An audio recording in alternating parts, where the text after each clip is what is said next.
Seguimos en el living, tenemos el gusto enorme de recibir a Juliana Perdomo. Ella es periodista, es productora, es bailarina, es una mujer que nos ha enseñado mucho a quienes hemos tenido la posibilidad de acompañarla en este último tiempo de vida, en donde tuvo que vivir situaciones muy complejas, pero las afrontó con gran hidalguía, valentía y mucha resiliencia. Gracias por acompañarnos, Juli. Gracias por la invitación, muy contenta de estar acá.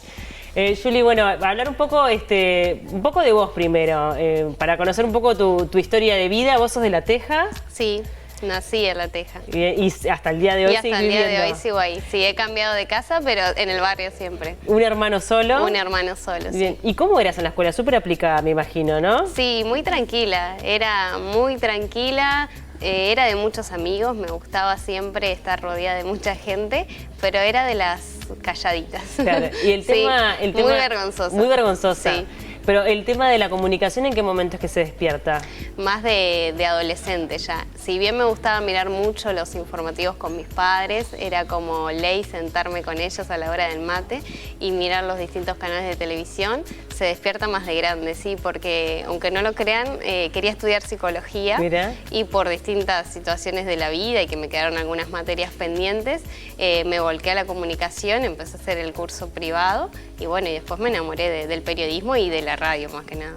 ¿Y el tema de la danza en qué momento nace? También de adolescente, ¿Sí? Empezó como un hobby por empezar actividades con amigas, decidimos anotarnos en un gimnasio y para cambiar un poco eso de ir únicamente al gimnasio, empezamos clases de danza y me acuerdo que de las tres fui la única que seguí y hasta el día de hoy me encanta. Es no otra saben pasión. lo buena bailarina que es de bachata, Juliana, es impresionante. Hablemos un poco de tus primeras oportunidades laborales que se dan en la 970 Universal, con Aldo Silva en un principio con Fuentes Confiables, donde ahí me imagino que aprendiste un montón de la mano de un gran periodista como es Aldo. Sí, siempre digo y estoy muy agradecida con Aldo porque me enseñó todo lo que soy hoy. Si bien uno se va forjando la carrera en la calle y en el día a día, él me dio las herramientas y confió en mí para producir su programa, para hacer exteriores en su programa y después me fui haciendo lugarcitos en la radio, en prensa, en el informativo y encantada de la familia de 970. Sí, la 970 que tiene como una cosa muy, muy familiar, ¿no? Sí. Yo formé parte de la 970 también, es de ahí que conozco a Juliana, y tiene como esa cosa de cercanía y de que de verdad hacemos una familia independientemente que yo no estoy, Sí. igual como que lo sigo queriendo como parte de mí, en definitiva, es algo muy lindo que se da. Juli, ¿en qué momento es que vos empezás con los problemas de salud? ¿Cómo es que comenzás a detectar que algo no estaba bien? A mí me diagnosticaron en octubre de 2020, ahora van a cumplir 2 años, pero ya un año anterior venía arrastrando dificultades para caminar, a veces me daban empujes que me dejaban en cama totalmente un mes entero, tenía muchos dolores a nivel lumbar, dolores óseos en la columna y había tenido en algún momento un principio de anemia, pero después lo traté y estuve bien. Pero te decían realidad. que era lumbalgia. Claro, exacto, y que mucho era provocado por el estrés, de que estaba todo el tiempo en la rosca, por así decirlo, con mucha actividad en la radio, en la danza, en las academias, y aflojé un poco. Bajé la pelota, dejé de ir a clases, de prepararme para las competencias, y empecé a hacer trabajo de oficina, tampoco hacía exteriores, y la verdad que los dolores seguían y no había analgésico que me ayudara. Eso te iba a decir, tampoco es normal, ¿no? Vos sos una chica muy joven, 20 y pocos años, que tengas esos dolores que te dejaban en algunos momentos hasta inmovilizada. Recuerdo que de verdad que no estabas muy dolorida, ¿no? Sí, de verdad, y aparte había visto muchos traumatólogos. Incluso, la que me diagnosticó fue la reumatóloga, que me mandó una resonancia más específica y otros estudios de sangre, y ahí fue que detectaron la leucemia. Pero en realidad venía arrastrando otro tipo de patología, pensando que era otro tipo de patología y no lo era. O sea que fue por una reumatóloga que te manda a hacer un estudio específico que se descubre que vos tenés leucemia. Sí, exacto. Bien. ¿Cómo fue ese momento en donde te comunican? Bueno, es un momento de shock, siempre lo digo, es como un balde de agua fría, porque al principio no entendía lo que me estaban comunicando, me costó varios días asimilarlo y después me acuerdo que lo primero que hice fue googlear la enfermedad, a ver el tratamiento, los síntomas, cómo lo podía sobrellevar y bueno, y me fui encontrando con una realidad que no me esperaba, porque la verdad que uno nunca se espera que le comuniquen semejante noticia, ni para uno ni para un familiar tampoco. Y además el hecho de que estábamos en un contexto especial, esto fue en el año 2020, estábamos en pandemia, ¿vos recibiste la noticia sola? Recibí la noticia sola, sí, si bien estaba acompañada con mi madre, que ingresamos a emergencia y después enseguida quedé internada. Cuando me pasan hematología, por protocolo tenía que estar sola hasta que ella se hiciera el hisopado y pudiera ingresar a los días. Y bueno, y fue todo muy fuerte porque no tenía en quién apoyarme. Si bien después levanté enseguida el teléfono y hablé con ellos, fue difícil sí, claro, estar solo. Además, en un contexto de pandemia, que yo siempre digo que no tuve suerte en enfermarme en pandemia porque hubo muchos protocolos, no pude llevar el tratamiento en mi casa, de ir y venir y tener días de descanso, incluso pasé las fiestas internadas, fueron muy poquitos días los que estuve en mi casa, 3 o 4, y fueron 3 meses de internación de golpe. Claro. Y después tuve que esperar en mi casa otros 6 meses para el trasplante, se hizo bastante largo y tedioso. Se hizo muy largo. Ahora, obviamente vos estás contando de que te hacen el diagnóstico y allí es que deciden internarte. ¿Era un tipo de leucemia complicado? Sí, era leucemia mixta, tenía de las dos y aguda.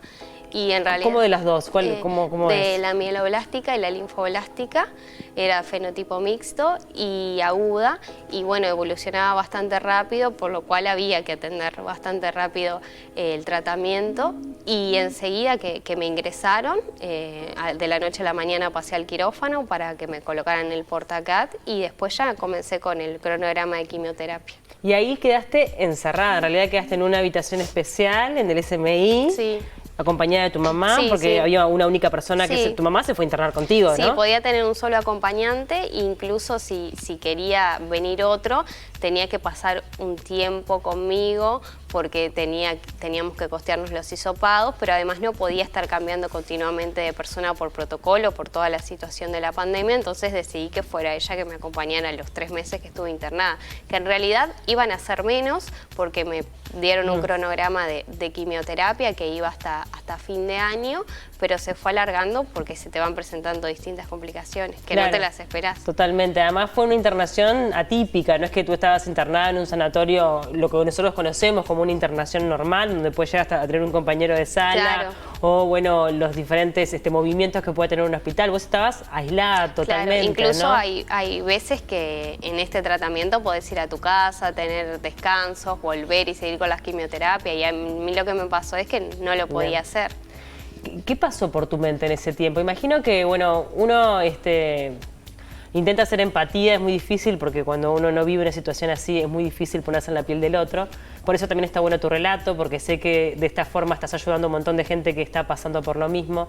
Pero, ¿qué pasa internamente dentro tuyo? ¿Te entra el enojo, te entra la negación, te entra la resignación, te entra la angustia? ¿Qué pasa? Sí, lo primero que me pasó fue eso. Estaba muy enojada, me preguntaba mucho por qué a mí e intentaba pensar qué había hecho mal o qué estaba llevando mal a la rutina que causó ese problema de salud. Y después, bueno, un día hice como el clip de decir, bueno, o me quedo acá en el enojo, en estar pensando todo lo mal que me puede ir, o hago el cambio y afronto todo con energía positiva. Y bueno, y así fue que salí adelante. Tuve muchos momentos de angustia, que estuve mal, que lloraba. Me consolaba mucho mi madre, por supuesto, y ella que nunca quería llorar porque si yo la veía llorar era peor. Entonces ella siempre fue muy fuerte en ese sentido y trataba de transmitírmelo para que yo pudiera salir adelante, porque yo tenía muchos momentos de incertidumbre, también me sentía mal desde todo punto de vista porque estaba encerrada y quería salir por lo menos algunos días para apaciguar el tratamiento un poco en casa, y esos 3 días que volví a casa después no me quería ir, fue muy difícil también retomar. Y después lo que me pasó también fue cuando me internan en el Maciel, que era todo otro proceso a afrontar para el trasplante. Ya venía con una experiencia de estar un poco más preparada a todo lo que me había pasado, y dije, bueno, lo voy a hacer de taquito quizás a esta parte, pero no, también me costó muchísimo, porque es todo otro proceso y que después se viene la recuperación. Y que vos pensás, bueno, hacemos el trasplante y después capaz que es todo color de rosas y va más rápido la recuperación.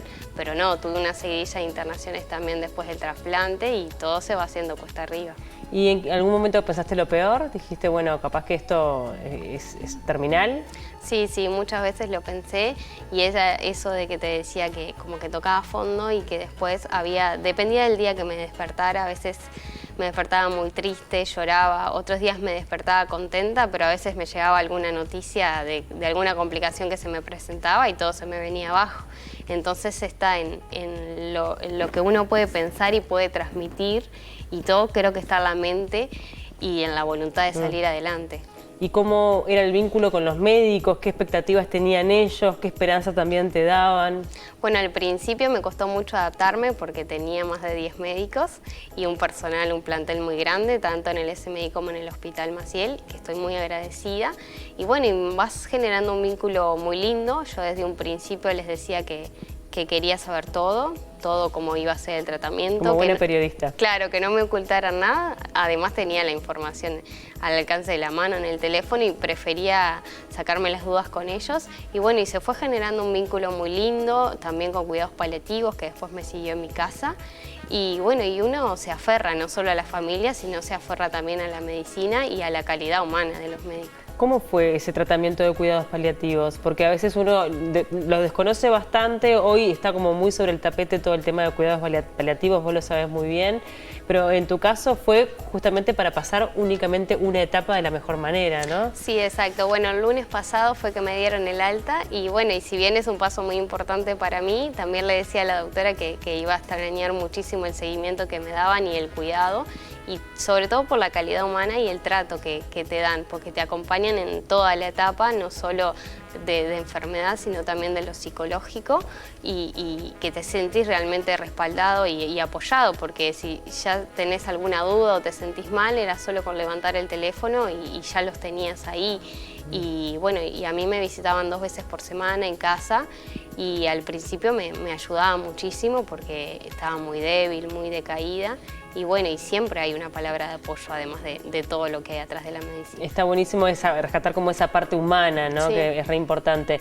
¿Te ayudaban de alguna forma los mensajes de cariño a través de las redes sociales? Sí, que bueno, que tuviste mucha repercusión a nivel de medios, porque vos justamente trabajás en un medio de comunicación y un montón de colegas de todos los canales se expresaban dándote tu apoyo. ¿Cómo lo recibías vos? Lo viví de una manera muy intensa y muy linda, porque no me esperaba recibir tanto cariño, tanto afecto. Si bien uno espera siempre que la familia y los seres más allegados estén arriba de uno en momentos así, y es lo normal, uno no espera, no dimensiona todo lo que le va pasando después, y la verdad que fue muy lindo y me ayudó muchísimo a salir adelante en el día a día, porque yo siempre les decía que o los veía a través de la ventana, o bueno, siempre estaba en continua comunicación a través del teléfono, o me hacían llegar obsequios, cartas, que yo siempre me las ponía a la vista en la habitación para sentirme acompañada, y era muy importante. También mi familia en el exterior, que siempre estaba pendiente de todo lo que me estaba sucediendo, a pesar de la diferencia horaria. Y bueno, no tengo palabras con todos mis compañeros, y el reencuentro en el trabajo fue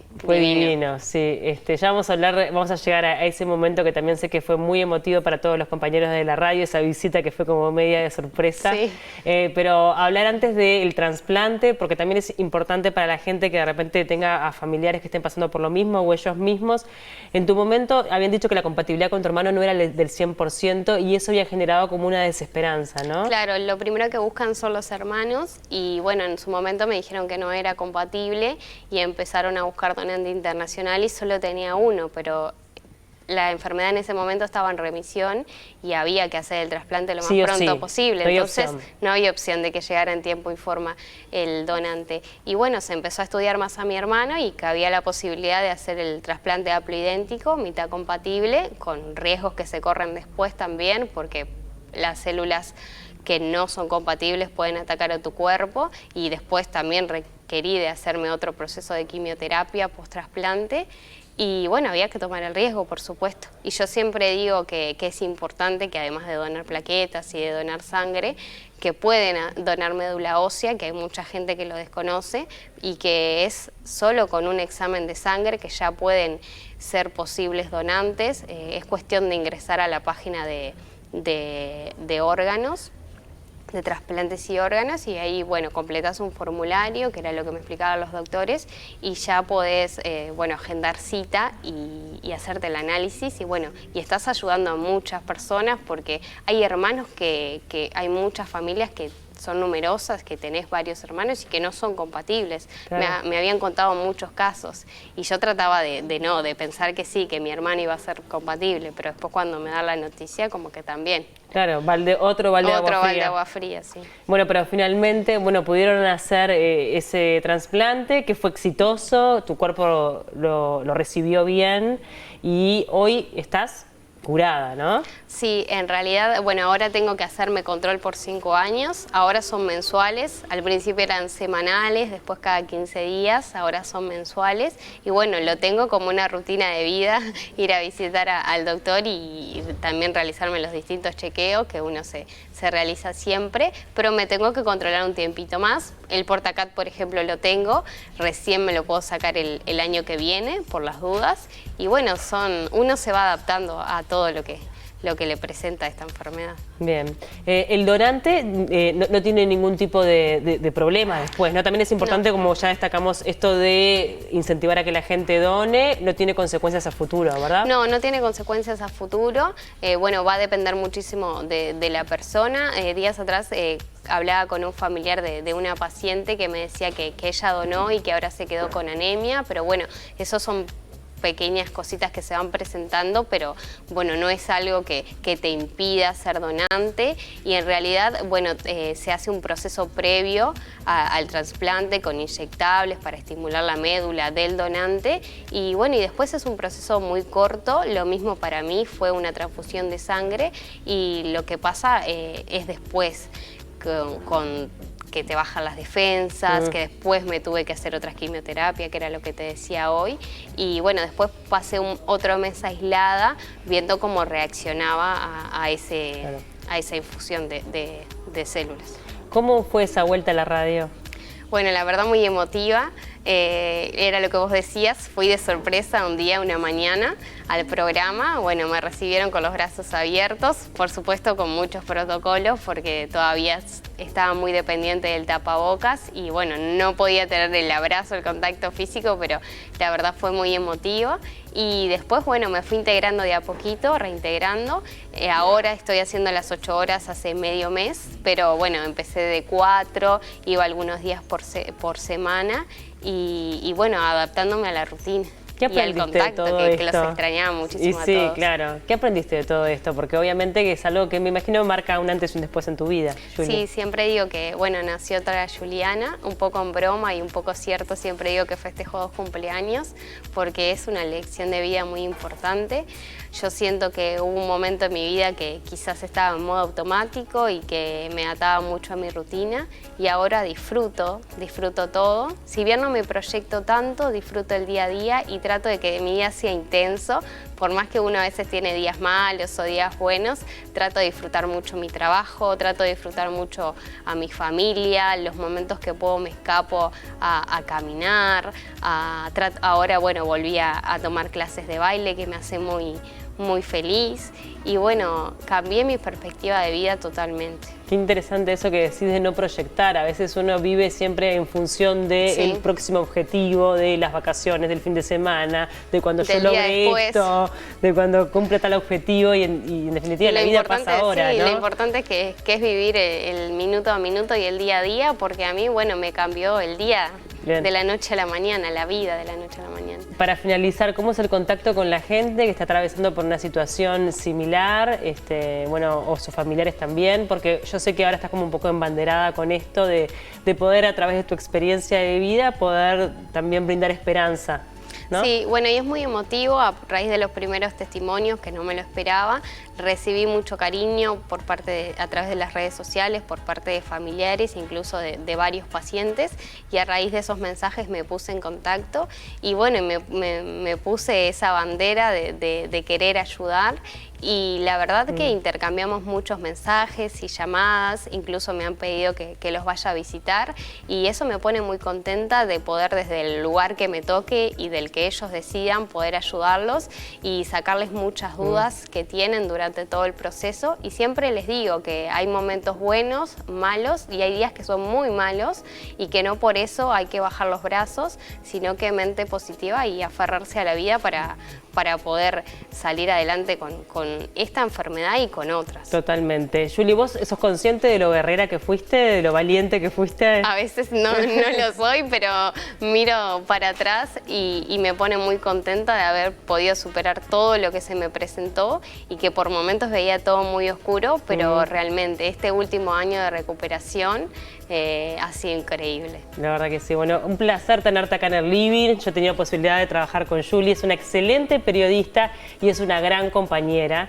Así que estoy muy feliz de poder estar charlando contigo hoy, la verdad. Muchas gracias por la invitación y bueno, muy alegre de volver a reencontrarnos y contenta de estar compartiendo esta instancia y de poder estar llevándole la palabra de aliento a quien está atravesando esta situación. Sin duda. Gracias, Juli. Gracias. Le mandamos un beso grande a todos los compañeros de la 970 que seguro que están mirando también.